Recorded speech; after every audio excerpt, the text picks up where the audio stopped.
हमारे साथ हैं जेएलकेएम की नेत्री पूजा महतो और हम उनसे बातचीत करेंगे। जो जेपीएससी का मुद्दा है वो बहुत गर्म है और हम कह सकते हैं कि एक ख़ास तौर पे छात्रों के आंदोलन को लेकर जेएलकेएम हमेशा मुखर रहा है, लेकिन कहीं ना कहीं उस मुद्दे को लेकर लग रहा है कि आप लोग थोड़ा सा पिछड़ गई हैं। नहीं भैया, देखिए पिछड़े नहीं हैं। जैसे उस समय जब हम लोग खुद स्टूडेंट अभी भी है और सड़क पे थे, अभी क्या हुआ कि हम लोग को एक जिम्मेवारी भी मिल गया है। सब प्रत्याशी, पूर्व प्रत्याशी क्षेत्र भी है, लेकिन हम लोग अभी भी इस मुद्दे को नहीं छोड़े हुए। और देखिए हमारे जो सुप्रीमो हैं वो जंतर मंतर दिल्ली, देश की राजधानी भी गए हुए थे, वहाँ से वो रिटर्न आए। कल रात में मुख्यमंत्री जी को वो आवेदन सौंपे, उसके बाद आज सुबह महामहिम के पास आए। तो हम लोग ऐसा नहीं कि चुप्पी बनाए हुए हैं, हम लोग कल भी छात्र के साथ थे और आज भी छात्र के साथ है। और ये सरासर मतलब दिख रहा है एकदम क्लियर तरीके से कि इस 14वीं जो जेपीएससी का एग्ज़ाम है उसमें गड़बड़ी हुई है, क्योंकि जेपीएससी के जितने भी मेंबर हैं वहाँ पे उनका सिग्नेचर नहीं है।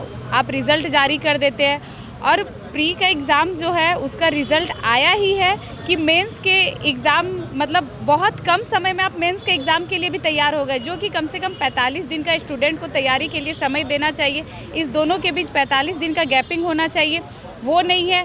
और जो जेपीएससी का एग्ज़ाम ले रही है एक ऐसी एजेंसी कि जिसको मतलब ब्लैक लिस्टेड किया गया है अदर स्टेट में, और आप झारखंड में फिर उसको एग्ज़ाम लेने के लिए आप सहमति दिए हुए हैं। तो क्या सबसे ख़राब फिर झारखंड राज्य है? उस एजेंसी को दूसरे राज्य पूछ नहीं रही है और आप उसका स्वागत करें। फिर स्वागत क्यों करें? छात्र के भविष्य को बिगाड़ने के लिए। इनका जो सिस्टम है इस राज्य की, मैं उनसे सीधा सवाल पूछना चाहूँगी। तो आप लोग जैसे हमेशा अभी हर एग्ज़ाम में, ऐसा नहीं कि बस जेपीएससी में, हर एग्ज़ाम में आप लोग का वो नौटंकी हो गया, पेपर लीक, ये वो एग्ज़ाम से पहले ये जानबूझकर बहुत दूर जगह सेंटर दे देना। छात्र का जो होम टाउन है वो कुछ और एग्ज़ाम आप कोसों दूर दे रहे हैं। तो आपको ये गड़बड़ी, ये घोटाला करके अच्छा लगता होगा, लेकिन उस छात्रों को क्या, और ये बस एक एग्ज़ाम का बात नहीं होता, वहाँ से उनकी ज़िंदगी की जो सीढ़ी है, एक सीढ़ी डगमगाई, पूरा फ्यूचर उनका ख़राब हो गया। तो झारखंड के जितने भी छात्र और छात्राएँ हैं और यहाँ पे जो भी है भाई, अगर झारखंड में जेएमएम की सरकार है तो जितने भी जेएमएम और कांग्रेस के गठबंधन है, जो गठबंधन से सरकार बनी है, वहाँ पे लोग चुप्पी साधे होते हैं, वो कुछ नहीं बोलते। विपक्ष के लोग बोलते हैं। फिर ये कहाँ का नियम है? क्या आप जिसकी सरकार है आप वो फिर छात्र के हित में बात नहीं करना चाहते, या छात्रों से कोई मतलब नहीं? छात्र आपको वोट नहीं दिए, उनके गार्जियन आपको वोट नहीं दिए। अभी देखिए जेपीएससी कार्यालय का जो घेराव है कल बीजेपी के लोग करे, बहुत अच्छी बात है, हम लोग को भी अच्छा लगा सुन के। लेकिन अगर झारखंड का मुद्दा है तो आप विपक्ष में हैं तो आप जेपीएससी घेराव कर दिए, लेकिन जो केंद्र का मुद्दा था आप वहाँ पे आवाज़ नहीं उठाए। नीट पेपर ले, हाँ, क्या झारखंड के बच्चे नीट का एग्ज़ाम नहीं दिए थे? आप वहाँ पे आवाज़ नहीं उठाए क्योंकि केंद्र में आपकी सरकार है। फिर क्या आप ये राजनीति करते हैं? फिर ये आप बुड़बक किसको बना रहे हैं? झारखंड के या देश के छात्रों को बुड़बक बनाया जा रहा है। देखिए हमको लगता है ऐसा माहौल होना चाहिए कि जहाँ छात्र का मुद्दा हो, वहाँ ये नहीं देखना चाहिए कि वो फलाने दल से, वो फलाने दल से। एक मंच पे जिस दिन आ गए छात्र के हित में, उस दिन समझिए राज्य का और इस देश का विकास होगा। लेकिन सबको अपना अपना दिखाना होता है। तो छात्रों से भी नम्र निवेदन होगा कि आपकी जो जिम्मेवारी है कि ठीक है आप एग्ज़ाम दे रहे हैं, पेपर लीक हो रहा है, लेकिन आप एक कमरे में डिप्रेशन में चले जा रहे हैं या रो रहे हैं, ऐसा नहीं। आप खुद आइए, आप खुद आवाज़ बनिए, देखिए कि कैसे लोग आपके साथ जुड़ते हैं। और ये जो मामला है, एक स्टूडेंट शायद हाई कोर्ट में भी केस किए हुए, तो वो दिखेगा कि हाँ एक स्टूडेंट वहाँ पे केस किए, वो तो केस कहीं ना कहीं हल्का हो जाएगा।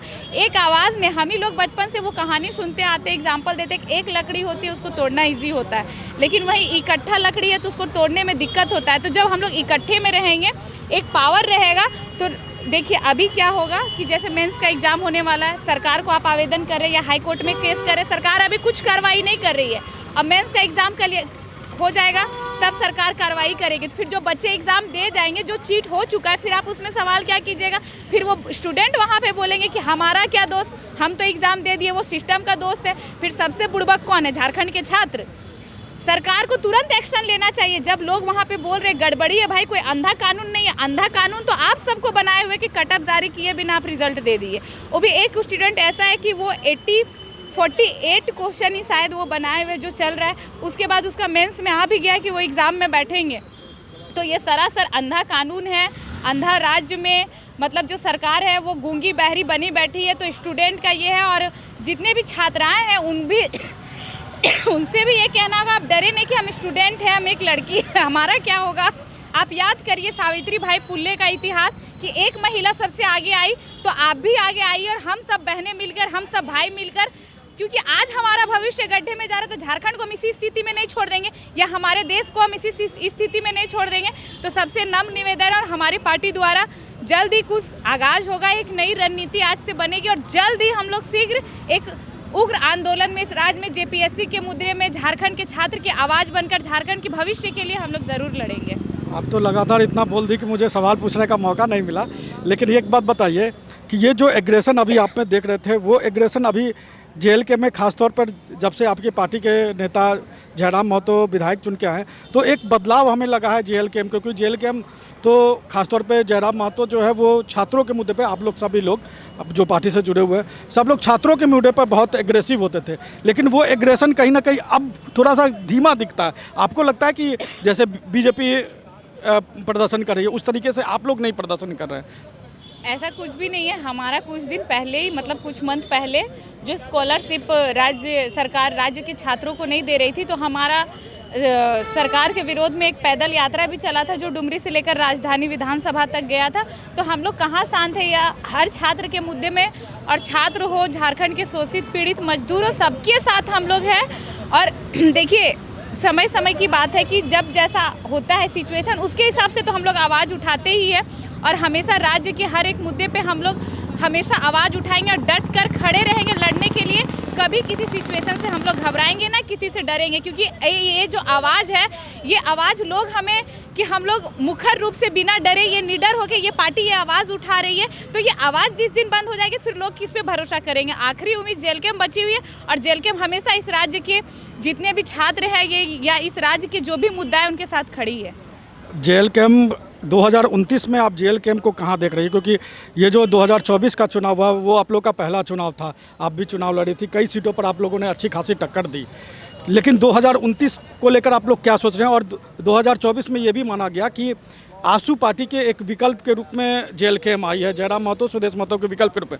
2029 में आप लोग क्या सोच रही हैं? आप लोग की राजनीति किधर जाते हुए दिखाई दे रही है आप लोग? देखिए भैया, फिलहाल तो हम लोग जो राज्य की स्थिति है, जैसे अभी जेपीएससी मामला या अन्य कोई भी एग्ज़ाम हो रही है, गड़बड़ी चल रही है, या जितने भी समस्याएं फैक्ट्री में, वर्कर में, या राज्य से बाहर भी जो वहाँ प्रवासी मजदूर बनकर जा रहे, मर रहे, तो हम लोग सब मुद्दाएं में जो भी समस्या है उसको समाधान करने में बिजी, और साथ में अपनी पार्टी को लेकर क्या हमारी पार्टी की रहेगी, तो वो बहुत अच्छा प्रदर्शन होगा हमारा 29 में, और बहुत अच्छा रिजल्ट भी होगा। और ये 29 को ये मतलब बोलने की या कहने की ज़रूरत नहीं है, वो 29 में देखा जाएगा कि जेएलके में कितना अच्छा प्रदर्शन होगा, या जेएलके के कितने भारी जनसंख्या में आज हमारे सुप्रीमो विधायक हैं। कल को बहुत अच्छा रिजल्ट होगा हमारा। आपसे उम्मीद रखें कि आप फिर अगले चुनाव में फिर मैदान में रहेंगे? देखिए, वो रणनीति तो भविष्यवाणी ना हम कर सकते ना आप कर सकते हैं। 29 में हम रहें या आप रहे, तो अभी हम कैसे बोल जेएलके के साथ 29 में रहेंगे? क्योंकि कई नेता तो आपके पार्टी के चले गए। हम तो हमेशा आजीवन जेएलके में रहेंगे, मतलब 29 तक अगर हम ही, मेरा जीवन ही ना रहे, तो अभी भविष्यवाणी करके कोई फायदा नहीं है। जो होगा, और हम लोग मजबूती से, हमारा संगठन इस राज्य में है और आगे भी रहेंगे, और जेएलके में तो हम आजीवन रहेंगे। अच्छा, ये बताइए, एक थोड़ा सा व्यक्तिगत सवाल रहेगा, आप जयराम महतो को भी देखती हैं और सुदेश महतो को भी देखती हैं।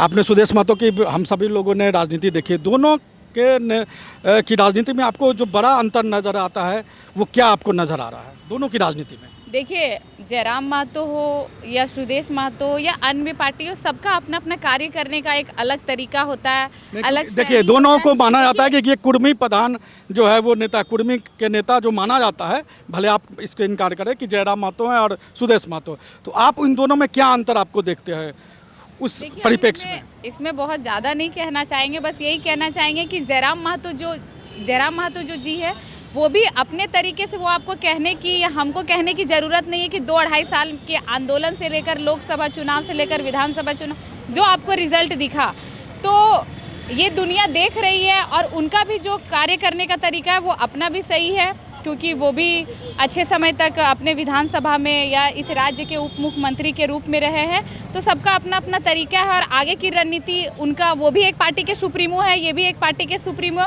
वो अपने पार्टी को कैसे किस रफ्तार में ले जाते हैं, या हमारे सुप्रीमो या हमारा जो कर्तव्य है कि हम अपने पार्टी को 29 में की, और हमारा रफ्तार तो काफ़ी तेज़ है जो पूरे राज्य के लोग देखें तो ये कहने की कोई बात नहीं है। बाकी हम लोग डटे हैं पूरे झारखंड राज्य में अपनी संगठन को मजबूत करने में, फैलाने में, और बहुत कम समय में सभी हम लोग के सिपाही इस पार्टी के जो मिल के बहुत अच्छा प्रदर्शन दिए हुए हैं। ठीक है, धन्यवाद। तो ये हमारे साथ पूजा महतो थी और कई मुद्दों पर उनसे बातचीत हुई। नमस्कार, जोहार। रॉयल इंडिया में आपका स्वागत है। भारत के सबसे विश्वसनीय सोलर मोटर पंप और MPPT कंट्रोलर निर्माता रॉयल इंडिया का high performance movable trolley solar water pumping system प्रस्तुत है।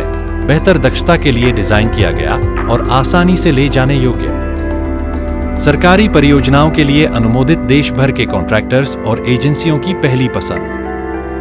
MNRE द्वारा अनुमोदित, उल प्रमाणित, उद्योग मानकों के अनुरूप स्वदेशी उत्पाद। सार्थक ऊर्जा समाधान के लिए हमारे साथ साझेदारी करें। आज ही संपर्क करें।